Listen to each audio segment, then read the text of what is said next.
interest. And here we have a very wonderful guest with us, Dr. Sanjeev Kumar, a senior cardiologist. Doctor has been practicing cardiology in this field for the last 10 years.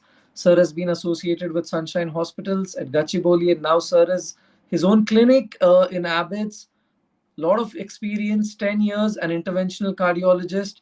And Sir is here with us today to discuss a very, very, very interesting and an important topic, that is the myths about sugar and the fancies about sugar. I'm sure all of us have been consuming sugar, have heard about why sugar is not good to us, but we do not know, should we be using it, should we not be using it? And for all these questions that we have in our head, we have a very senior cardiologist, that is Dr. Sanjeev Kumar. I was just telling Sir sometime back, because before we started the show, Sir, you might not be knowing me, but I have heard your name for a very longest time. I've seen your prescriptions. I've heard about you from your patients who've spoken so high. So, Sir, it's truly my honor today to have you as our guest, in our show, A Healthy Dose. And thank you so, so much for accepting this, sir. Thank you so much. It was a very beautiful introduction, and let us take it further. Absolutely, sir. So, sir, like I've introduced, the topic that we are talking today, that you have accepted to talk for our audiences, is sugar. So when we talk about sugar, I think of late people have started understanding that it is supposedly considered as a white poison.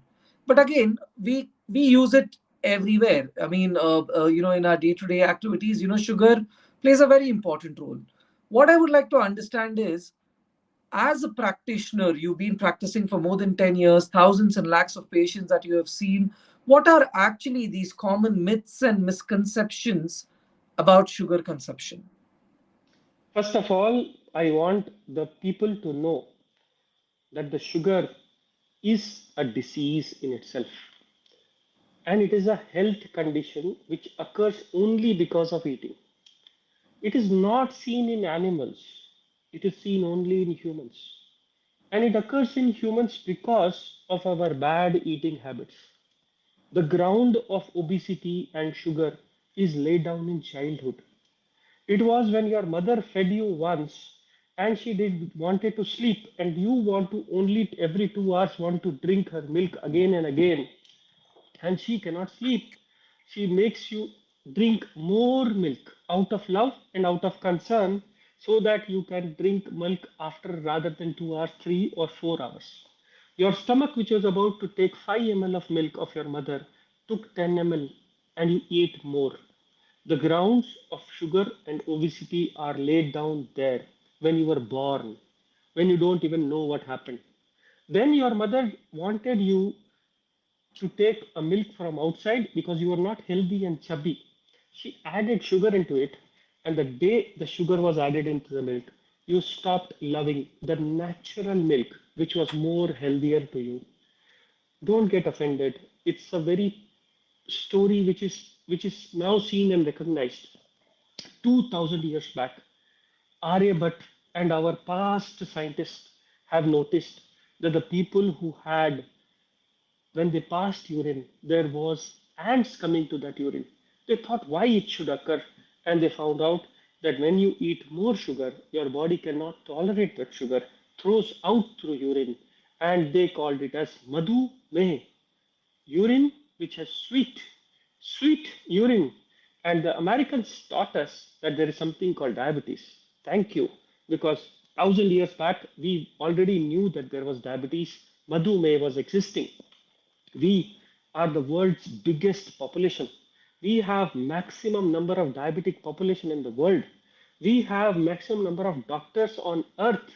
And America is going to teach us that diabetes is more than 126 and 200. Sorry, sir. We are going to manage our people in our way with our food and our habits. Well, I think that's a great way to start, sir, because like you said, I think it's been unfortunate that of late there has been an increase in these issues like diabetes. And we all know that one of the reasons surely is the lifestyle changes, where things have been turning into more of the Western culture. And while we talk about the Western culture, I think I'm sure you agree to this. I think preservatives are again a culture coming from them, because there was a time when we followed where meals were cooked every time, and there was no concept of storing food. It was always freshly made. But in today's world, maybe it is in a way helpful advantages, but there have been the concept of preservatives, and at the same time there are concepts of added sugars, where natural sugars do exist, but there is a concept of added sugars. So can you please enlighten our audience about the difference between added sugars and natural sugars? First, take me to what is a bread. When you go to America, Europe, any developed world, they call it as bread, and we call it as roti. What is the difference? Wheat flour, when added to water, we make a dough and we say it is roti. We cook it fresh, and it is our culture from years together to prepare it fresh. We call it as warm food. Americans, Europeans, everybody in the world are lazy people. They devised a way where they can actually cook bread in a factory and give it to people. One, it becomes it more commercial. Second, industrialization. People should not waste time. Our female counterparts, their whole life is inside making food in the morning, food in the afternoon, food in the night, taking care of babies. Where in the Western population, everybody works. They don't have time to create something called as bread. Now, which is healthier? Ours is more healthier. When we went to their way or culture, it was inferior and we started developing disease. We in Mediterranean world, we worked very hard. We sweat. We lost lot of energy, water, salts, and sugar. When in that our culture, we used to take lot of sugars that time to strengthen ourselves. But today we continue to eat the same, but we forgot to work. We forgot to work hard, and that's why this glucotoxicity, more sugar is coming. So one is our natural bread, our natural rice. When it was added to a non-vegetarian diet, we were pure vegetarians. It became a biryani, and then started the heart disease, younger becoming thin, thicker, and even we eat less than Americans. We are less thicker than Americans. We have more heart disease. It is painful that we, all of us, are changing our lifestyle to Western. Should not do. We should come back to our culture.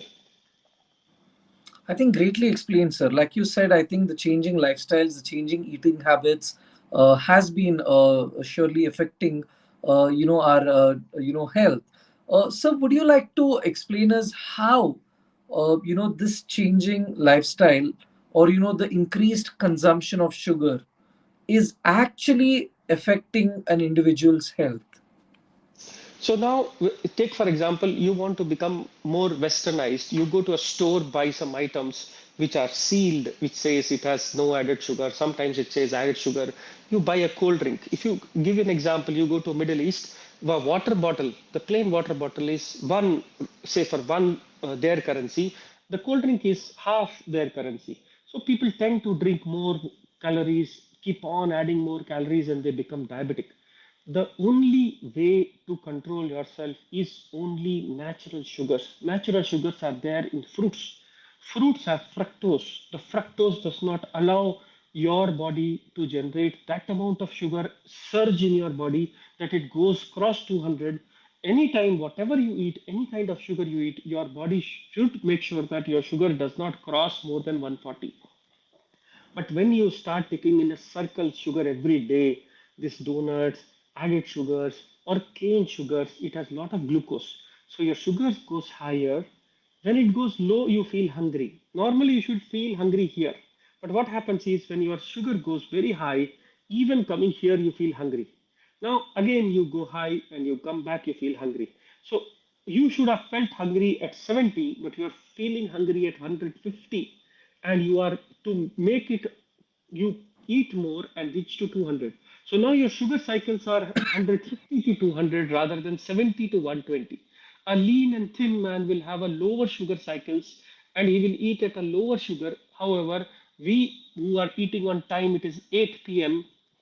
and now we're supposed to eat, and we are not even hungry, our sugars are not even low, and we are eating more and keeping our sugar so high that it becomes glucotoxicity.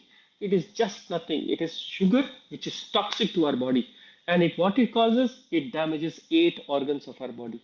What are those 8 organs? Brain, eye, heart, kidney, liver, nerves. Everything that we have is destroyed. Why it is destroyed? Because body is supposed to work at a particular temperature, at a particular sugar level. When you cross it, it is going to damage it.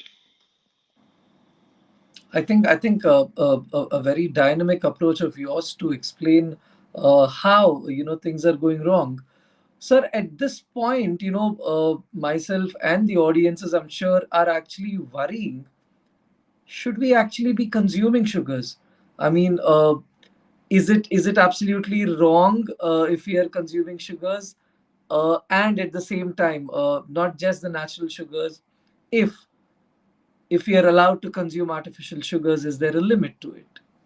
So if I give you a small example, I explain you with a small example.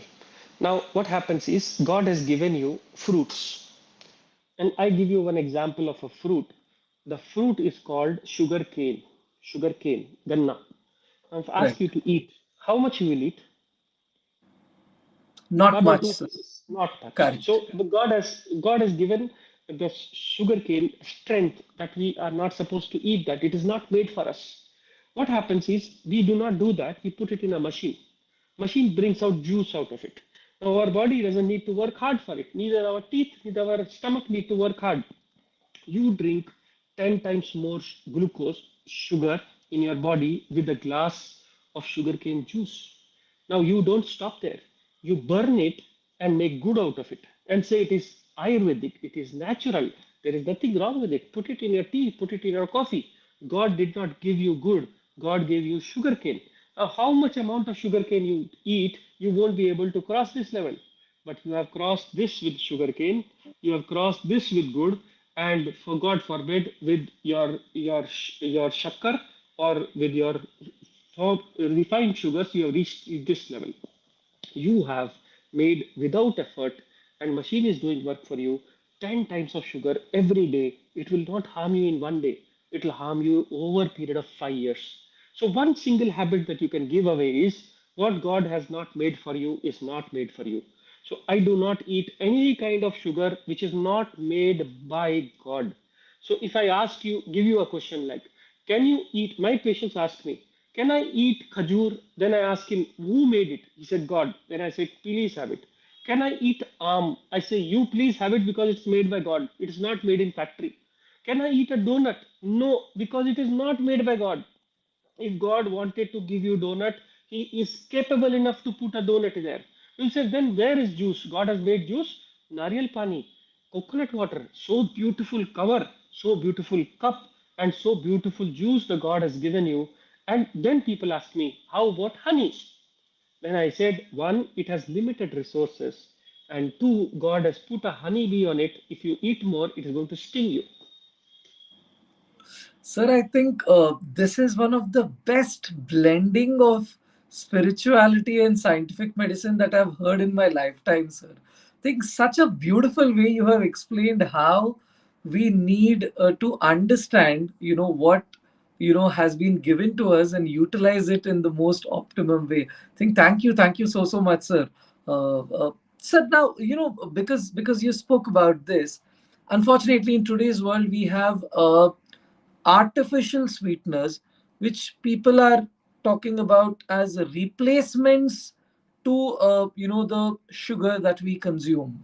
So, are these artificial sweeteners as safe as they show up on the television channels, or do they also come up with some concerns? Because we have big celebrities, coming up, sportsmen, actors, actresses coming and talking about it, which really catches the eye of audiences. Now, first is don't get misbelieved by if some big political figure or a industry figure is coming and promoting something, because one, they have no knowledge of whatever the product is, so, and they only take their time and they do an acting like did in a movie, and they, for that amount of time, they want their share and they want it to be safe for people. I'm not blaming them at all. But then put your brain into it. Who is going to talk about your artificial sugar? Now, concern is what an artificial sugar, why it is harmful.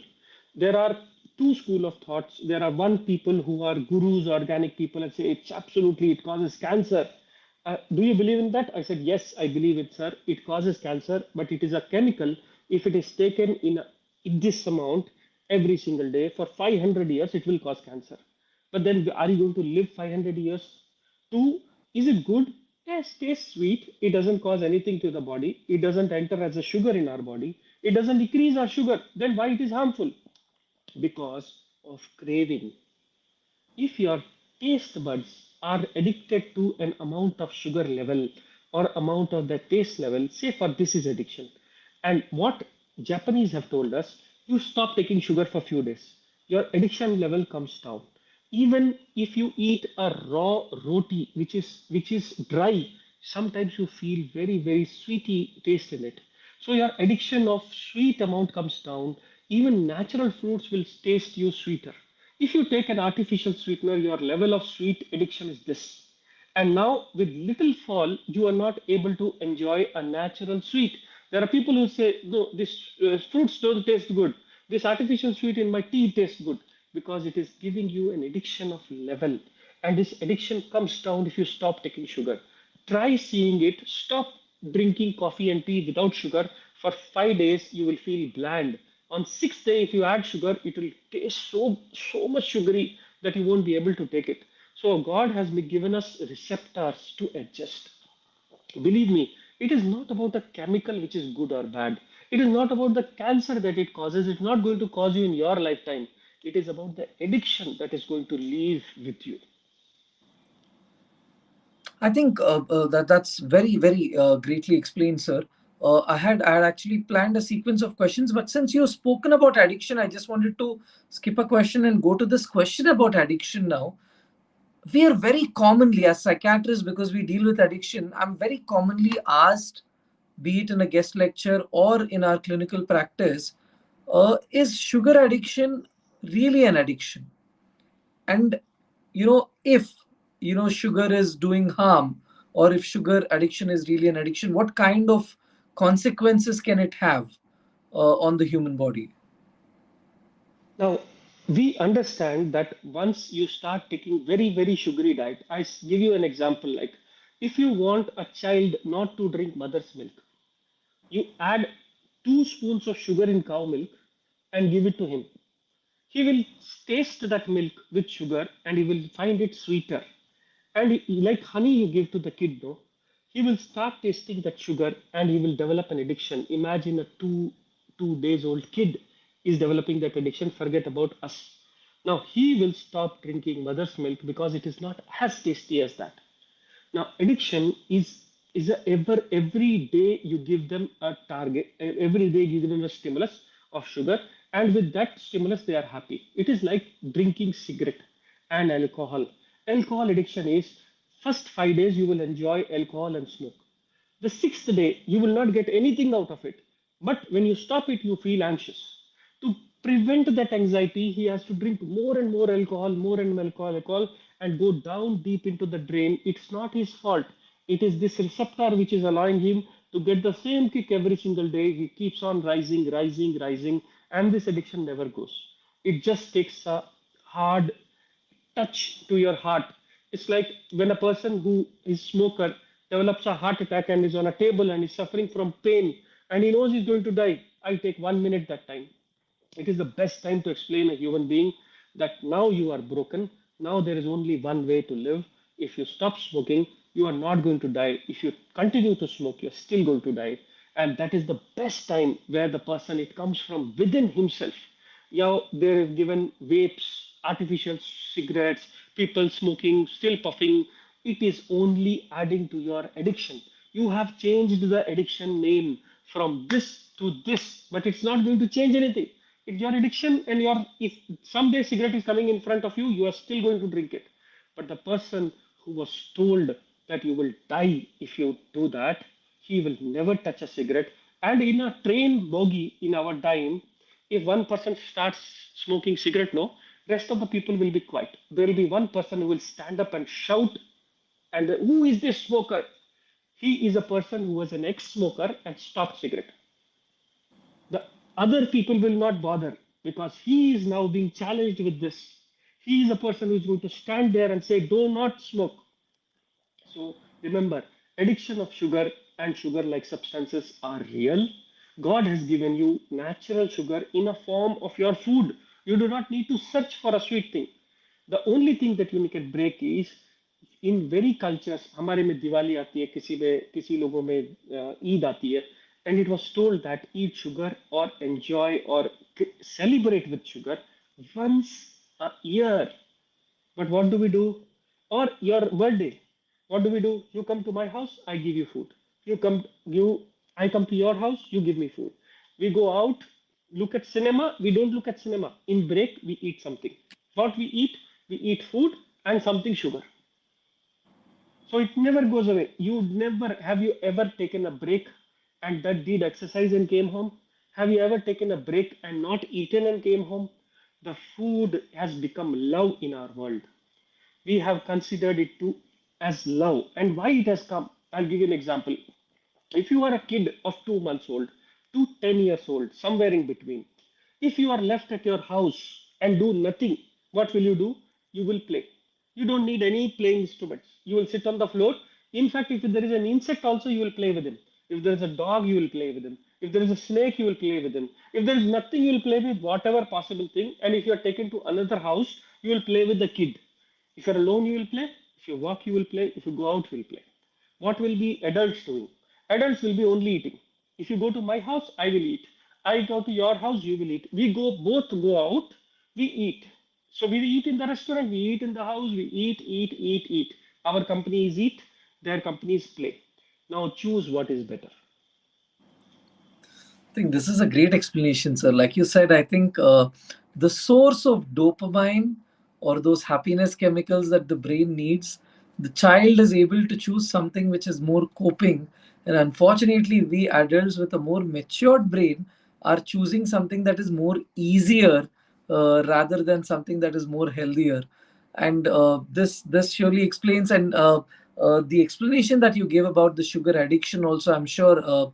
Not just the non-medical audiences but even our medical audiences now have an understanding about how probably a DSM criteria has not yet called it an addictive behavior, but how the science or the neuroscience behind it is actually leading into a long-term dependency on that substance, and how there can be a withdrawal to that substance because the brain is adapting to that particular chemical.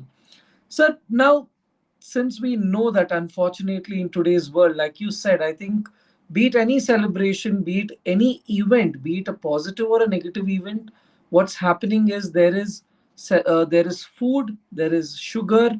It can be in the form of food or sometimes even substances like alcohol.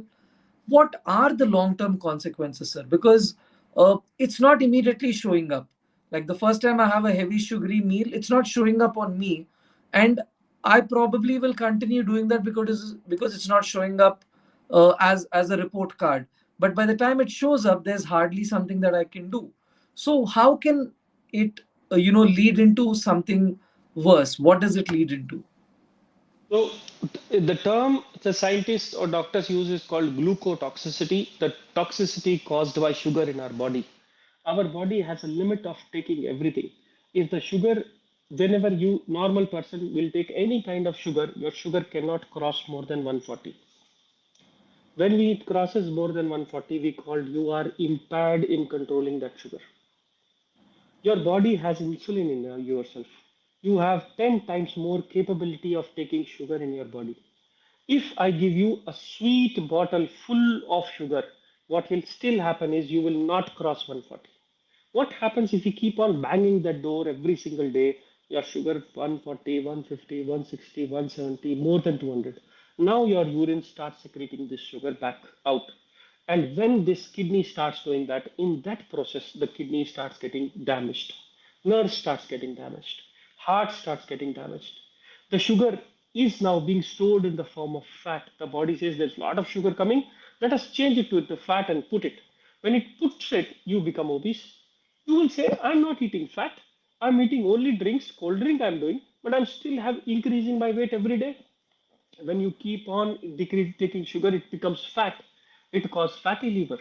It causes obesity. It causes snoring. It causes laziness. It starts the disease. In Americans say metabolic syndrome, and in Indians we say it motapa.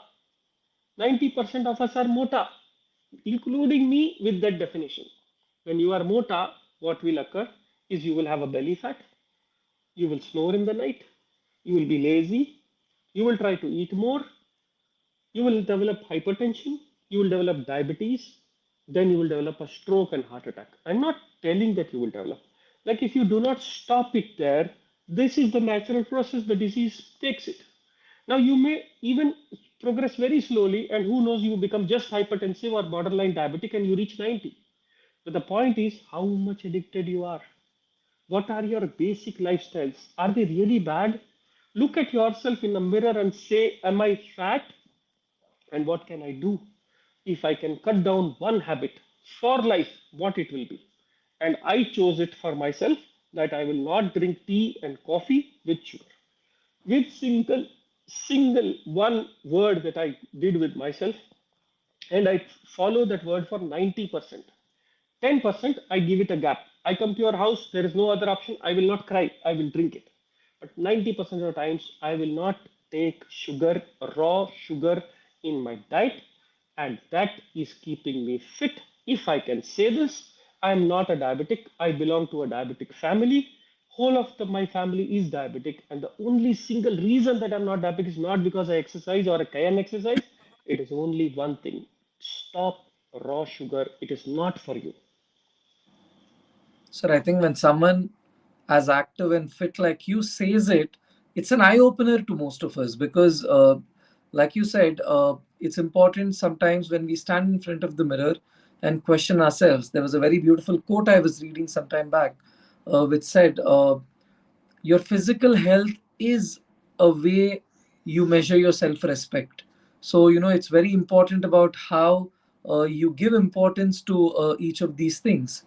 But, sir, with the kind of explanation that you give, the next question that comes to my head is, can we consume sugars in moderate levels? Does it have any benefit, or should we be totally avoiding sugars? Okay, so if you ask me straight away, and the person is a very beautiful gentleman, and he says whatever you say, I'll believe. Then I say don't eat sugar. It's a ditch where you will only fall. And if you ask me how much sugar can I take, do I take or not? I said look at yourself and look at your bank account. How is your bank account going to increase? You will say if I deposit more and I take less out of it, my bank account will keep on increasing. I say your stomach is like this. You keep on eating and do not exercise, your bank account is going to become big, big, big, big. There will be no place between this table and me. And then the bank account keeps on increasing, increasing. And then you say, Sir, I didn't eat anything. I eat only two chapatis. But I drink two coffees in the morning, teas in the night, and I take a cold drink also. And then you blame everything on. And after the food, you ask for a sweet dish. And then you say that you're not getting fat with only two chapatis. Is only two chapatis a carbohydrate diet? Carbohydrate diet, normal diet has 30% carbohydrates. You do not need anything extra. God has not given you sugar. God has not given you good. There are people who have fooled you saying that good is natural. We feed rats to grow faster with good.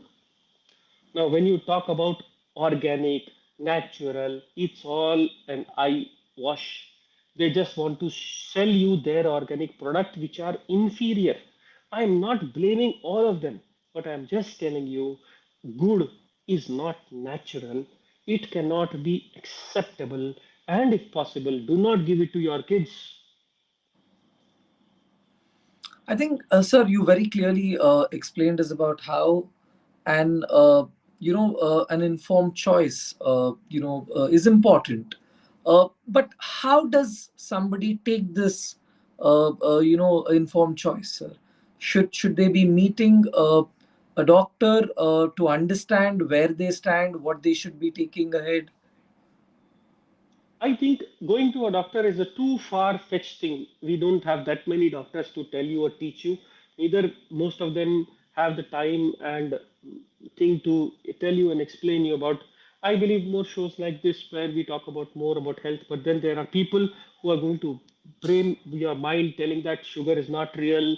They have blamed you. They have all the kind of nonsense videos are there on YouTube, even on Facebook. I would only tell you one simple rule. One simple rule: the sugar which is not created by God is not correct. The sugar which was created by God is only correct. So the only question comes to you whenever a sweet thing comes in your hand, you ask who made it. If I ask you mango, can it be made in a factory? You will say no. If I say mango is very sweet, I say no problem, God gave it to you. If I say, sir, diabetics people will ask, sir, can I eat banana? I said 100%. They said, why? I said, because it is created by God and given it to you. The only problem is we have changed our food habits in such a way that earlier banana was available only for 3 months. Now it is crop rotated in such a way it is available always. But one single rule for every person. One, when you stand in front of mirror and you do not feel good about it, there is something to be changed. That is one. And what is to be changed is to give up the sugar which is not given you by God. If it is one single habit that you can change, but make sure that you stick to that habit for not one day, for not 1 year, for not till you lose 10 kgs, for not till you become healthy, for not till you become non-diabetic, till you are there and you like yourself. Sir, as a mental health professional, what I usually see is most of the individuals fall in that all or none phenomena, where they're excessively doing something, or unfortunately, like somebody is diagnosed with diabetes, or somebody understands that they're falling into obesity. Now they want to totally, stop what they are doing. So, how do you place the role of sugars in an individual who has an underlying obesity? Should they be So totally I avoiding it? So the problem is when you become very strict. Well, most of the times when you just tell them that you have diabetes and your sugar is high, I'm writing you a tablet. One, they get scared. Then they get self angry. They get doubts. They go to another place, get checked, and then they become very strict in their diet, which cannot stay. So I generally tell them, one, you should not be strict. Because if you are strict and you stop taking rice altogether and eat chapati, you won't be happy. If you are not happy, you are not healthy. Diabetes is not going to kill you in 20 years, but absence of happiness is going to kill you in few days only. You will develop depression. Depression is a cycle. In that cycle, you will binge eat because you will give away and you will eat again and then eat again and become depressed and eat again and become depressed and become diabetic. Whenever a, this thing comes to you, sit back, relax, ask your professional, ask your doctor, give away one thing at a time, not everything together. If you are happy with rice and dal, I'm okay with it. I'm only not okay with when you eat this much rice with this much dal. Rice is carb, dal is protein. When you say dal, rice, you don't say too many rice and too less dal. You say dal and rice. Take a katori, put rice in it. Take a katori, put dal in it. How many ever housewives who are watching this, who cook, I bet you that whenever you are making rice, you are taking a bigger glass. And when you are making dal, you are taking a small cup of dal and utilizing a less dal and more rice. It was an hotel agenda where the rice is cheaper and they don't want to spend their money on dal. But when you are at home, to your husband, to your father, you give them equal rice and equal dal. And when on that katori, when he says, I want more rice, you tell him, finish the dal, I'll give you equally again. I think very beautifully said, sir. I think most of the times when we walk into a very fancy hotel, when they have a buffet, I think the first things that we see are the sugars. The proteins are kept in the end, because proteins are costlier, and proteins are again not that eye candy to get attractive in the buffet. But very very truly said, sir. So talking So if about a condition. I stop you here, like if I go to a buffet and I'm a diabetic and I'm on a strict diet, how do I eat? And you are Sir, in a buffet. I think this is a real life example that you're telling. Now I go to a place which is called salad friendly, or you have fruits and salads which are made in form of flowers, which are cut, and there are 2,000 people to eat, and not even two plates of salads are there, and nobody eats it. Till the end, salad will be there. Nobody eats it. 30% of your diet should have a salad. It has been seen that humans eat only for 8 minutes. And you want to eat only sugary items, rice, dal, chapati, biryani in that 8 minutes. I cut that 8 minutes into 4 and 4. First 4 minutes, you are hungry as a cow. You go to the salad section. First, fill your this one with vegetables, fruit, salad, whatever that you like. No sugars. Take a bowl of dal, drink some dal, and take that salad and fruits. They do not have that much of carbs. They will not kill you. You will be hungry, you will still eat it. If you want to do it after food, nobody will eat it. Next 4 minutes, because you are less hungry, you can enjoy your biryani, you can enjoy whatever is there, including a sweet dish. And believe me, it works because the amount of diet that you take is halved. Your sugar rise will become half, and your diabetes will still remain controlled, and you can eat in a buffet. I think this is a real time example that you gave, sir, to most of us, because like I said, in the all or none thing, a lot of people avoid going there because they don't know what to do. But I think you clearly explained them how they can still enjoy the buffet and eat healthy. So, talking about conditions like diabetes, we talk about the glycemic index. How is the glycemic index and the sugar consumption? How can we relate both of them? I mean, what is the glycemic index role in choosing what sugars are we taking? The life was very simple earlier, and then the scientists came and they started quoting Greek words. Google knows it, doctors knows it, patient doesn't know. Hypertension. Hyper means more, tension means your BP is more. If I would have told you your BP is more, you'll say, what is the diagnosis? I also know my BP is more. Diabetes, high sugar. If I say your disease is called high sugar, you'll say, what nonsense. I know this. Say appendicitis, your appendix is inflamed. What is nonsense? I know my appendix is diseased. What are you? But when I talk appendicitis, cholecystitis, we use Greek names. So in diet, we use a word called glycemic index. What does it mean? When you take sugar, how fast your sugar will rise. When you take sugar, how simple that sugar is. If you take a glucon D or a Pepsi, you drink, it is watery, it enters your system and jumps your sugar like this. It has a very high glycemic index. It is a very simple carbohydrate which can be easily picked. If it is a complex carbohydrate, if I tell you, if it is like a roti, and that too not that simple roti, it is made up of all that previous barley, all that cereal things which are now become very fancy. Why they are helping more than this wheat and rice is because they increase the sugar very slowly. Still they are food, they are not tasty. People eat ragi, people eat millets, people eat oats. Initially only poor people used to eat oat ragi. There were religions who are not able to eat wheat. We are lucky to born in a world where all of us can eat wheat and rice. They were called Khani Joe. You must have heard names of Khanejas, Junejas, Anejas. People who eat Joe. They are not able to eat wheat and rice because it was so limited. Now our industrial world has made wheat to be available for everyone. So the point is again, glycemic index is nothing but how simple carbs that you are taking are going to damage you. How much complex carb that you take are not going to damage you. So whenever you eat anything, it is too much sweet, it is bad. If it is too less sweet, still sweet, accept it. Sir, I love the way how you bring in history and how different cultures have contributed. Sir, is there a historical or cultural contribution in the perception of how sugar is being seen in the society?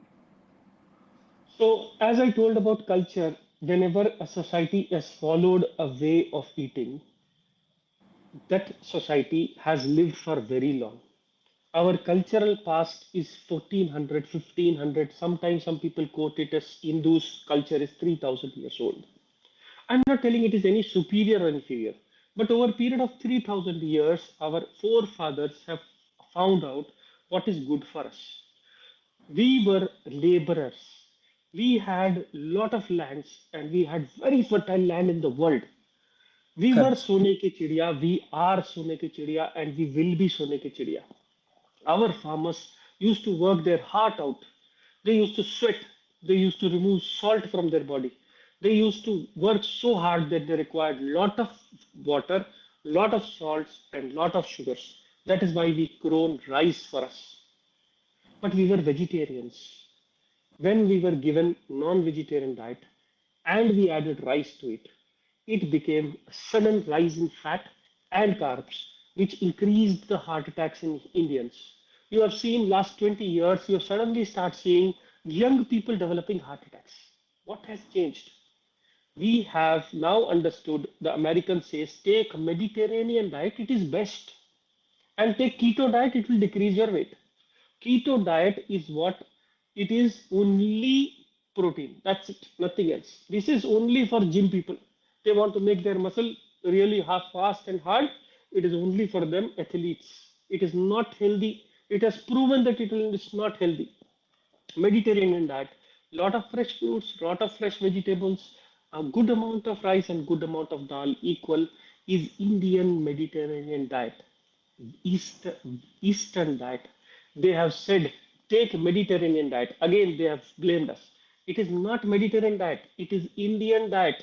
Dosa, roti, sabji, bhaji, whatever we eat is Mediterranean with lot of fruits and vegetables. We have forgotten our fruits and vegetables and added their ice cream, pancakes, and that's how our diet has changed, and that's how heart disease has increased.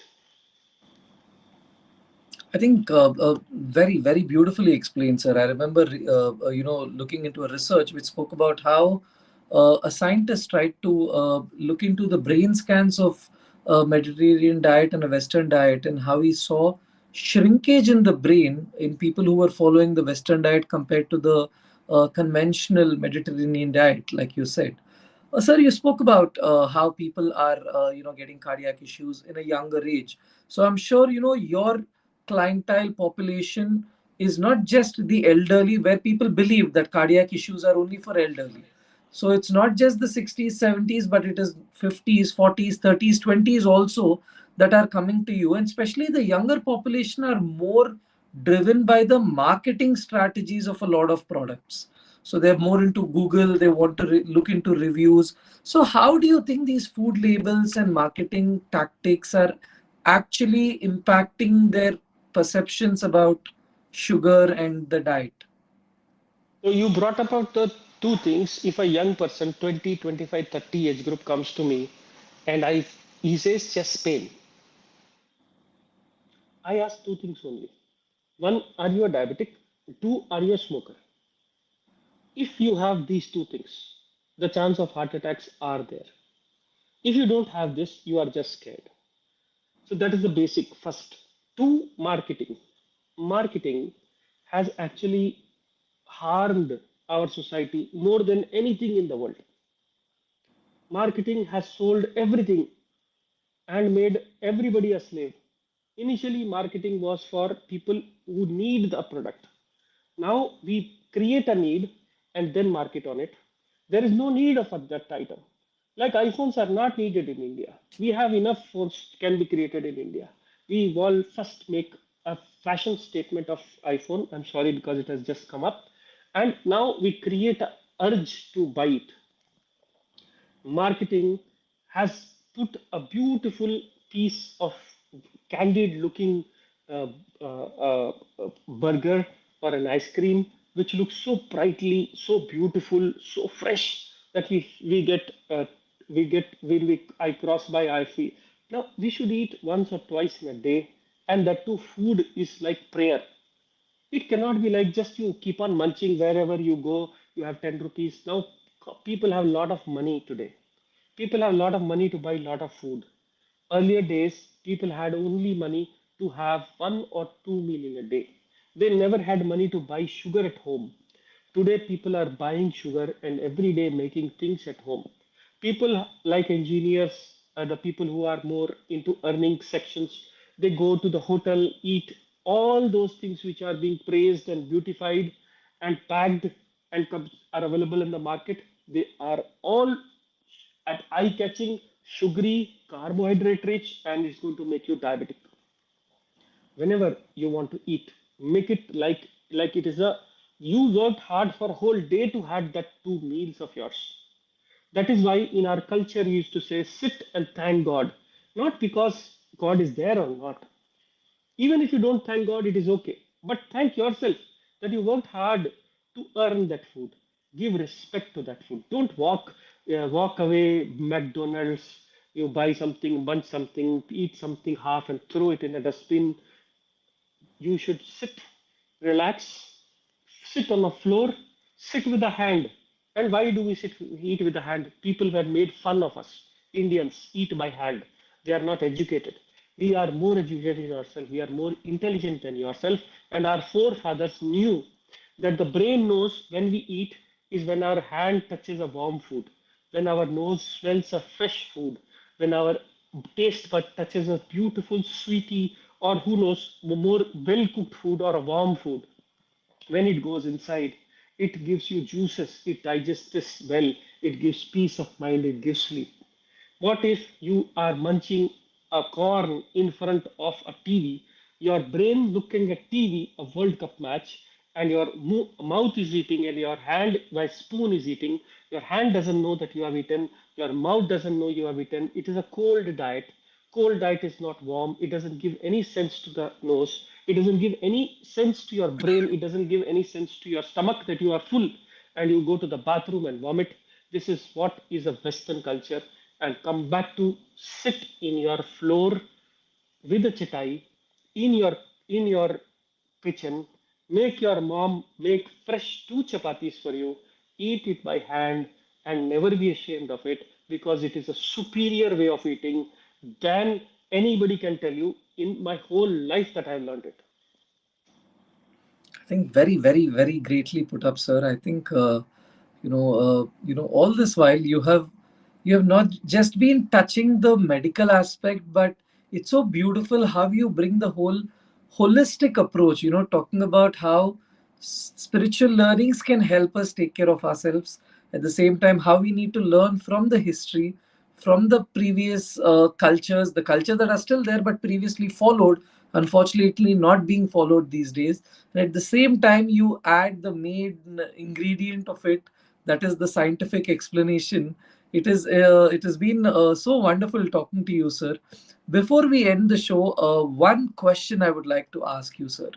What are your tips to all our audiences in regards to how, with all the distractions that are there that you've spoken about, how do we reduce our sugar content, and how do we make sure that we are still having a balanced diet? So it is very simple and very easy, and it is simple in one format. If you look at this paper, this is whole of your diet that you eat. Whether you are diabetic, whether you are a healthy man or you are a woman or whatever, you generally eat a fixed amount of food every single day. Say, for example, I give you rather than 2 chapatis, 1 chapati, you will be hungry, and then you will be eating all nonsense in the day. I tell you what is a Mediterranean diet again, that half of the full diet is just fruits and vegetables. And this half of the diet you can eat only when you have not eaten anything starting. Like if you directly have an ice cream in starting, you will not be able to eat salads, fruits, anything. I give you a choice to have a proteinaceous diet like a chicken piece or a dal, about it veg and non-veg. Add it with some salads and fruits and some kind of item spicy, whichever you want. First half. The second half, the 4 minutes of your eating, you choose half as a carb and half as a protein. Half as a carb and half as a protein. And keep this ratio correct. It's not that you cannot eat more. You may increase it, not a problem. Half as a carb and half as a protein. Now, if you choose protein, choose veg and non-veg source of protein, whatever. If you choose rice and roti, if your culture is rice, eat rice. If your culture is roti, eat roti. No problem in it. Try when you are adding a sweet dish after this, if avoid only for special circumstances. My birthday, your birthday. और it should not be like मैं 2 ही दिन पीता हूँ पूरे दिन में, एक दिन जिस दिन बारिश होती है और एक दिन जिस दिन बारिश नहीं होती. अगर मैं, if you do not follow that rule, you only eat sweets only on occasions, and that too smaller portions, more beautiful portions, and share your portions. Like if I am asking for an ice cream, I will share it with my partner, my child, my friend. If you decrease it to half, the sugar content will not rise. And two, मेरे daddy मुझसे पूछते हैं कि मेरे को क्या बनाए मीठे में, तो they said gulab jamun. They said I want 2 gulab jamuns. I said no problem. You can have 2 gulab jamuns, but you have to walk for 2 kilometers, 2 circles. Then he decides, oh fine, give me one gulab jamun, I'll do one circle. So you whatever that you do wrong or right, you should be ready to give the consequences of it. As you had 100 calories, burn those 100 calories. It is not that you cannot eat, it is what you can spend. Do not take anything home. In this world, you are not going to take anything. Whatever you were born with, you are going to die, and everything will remain here. Same policy. When you eat, make sure that you eat only enough that it's utilized. If you eat more, I said if there was too much rice, the ladies in the house will say, should I waste all of this? I made it for you, now you eat. And most of the times, husbands are being forced to eat all of that thing. And when I asked if you would not have eaten it, where would it have gone? He said, dustbin. And I said, you have made yourself this as a dustbin, and don't tell me that it is big now, because it is still a dustbin. So earlier, when the culture said don't waste food, it also meant that food was scarce. Today's food is 10 times more than what we need. Whenever you eat food, respect your body and food as a whole. Rather than putting a waste into your body and carrying it as a dustbin, I would rather love if people eat only how much it is needed. Rest of you keep it in dustbin or don't cook more.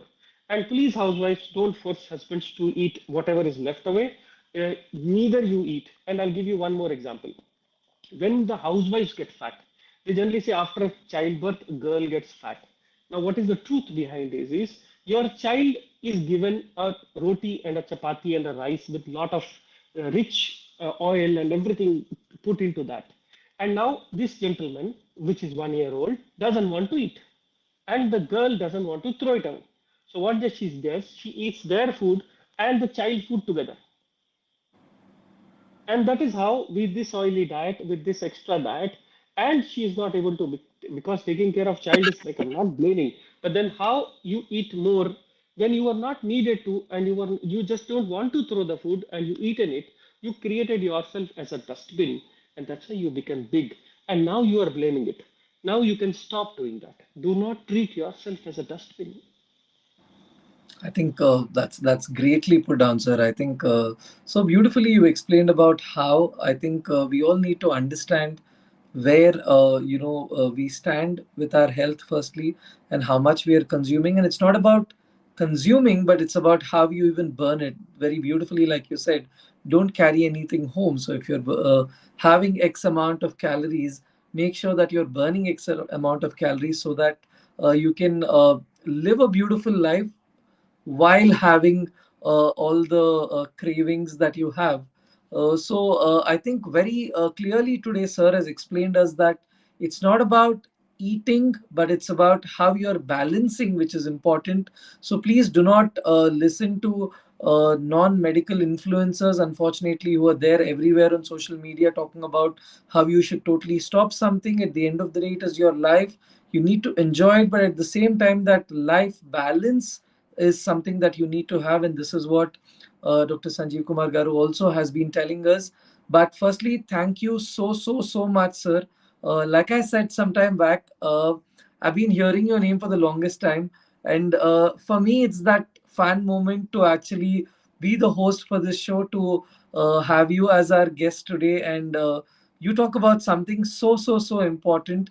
It's actually been, if I may say, a healthy sugary feast for all of us, that we've taken today from you. And on a Sunday evening, you giving us time is genuinely our honor and pleasure. Thank you so much, sir, once again. Uh, you know, there are a lot of appreciation messages that are coming from the audience, especially thanking you for the time that you've taken out, sir, because we were worried if a senior consultant would remove so much time.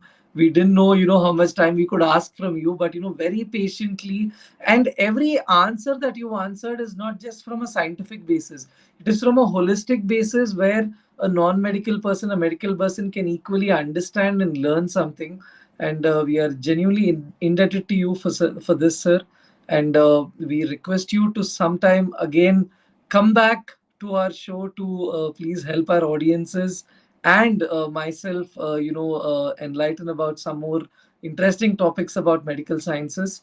For now, there are a lot of appreciation messages, sir. I'm going to send you all of them. But Thank you.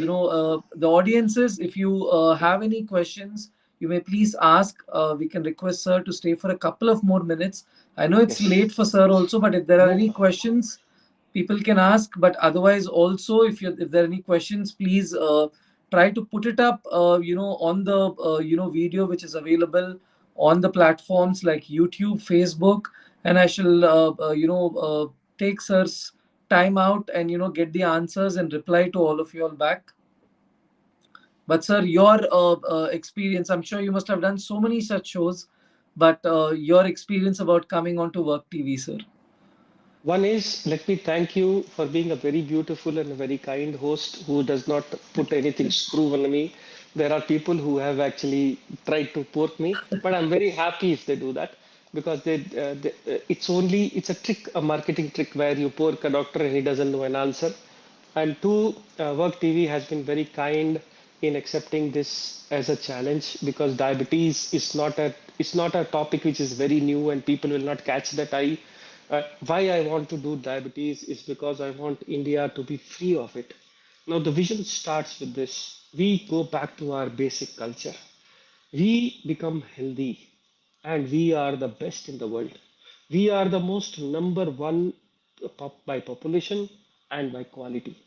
If we stop trying to copy them, if we stop intimating that we were being influenced by them, we were being ruled by them, it I get not hatred, I get that we being best in the world from that to today.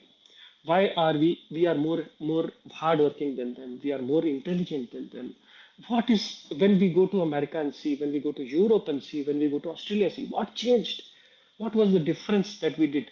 You as a person, I as a person, Work TV itself as a person, and whole India is a very hard. We have been, my laborer is a very hard worker than an American who after 8 hours doesn't want to work.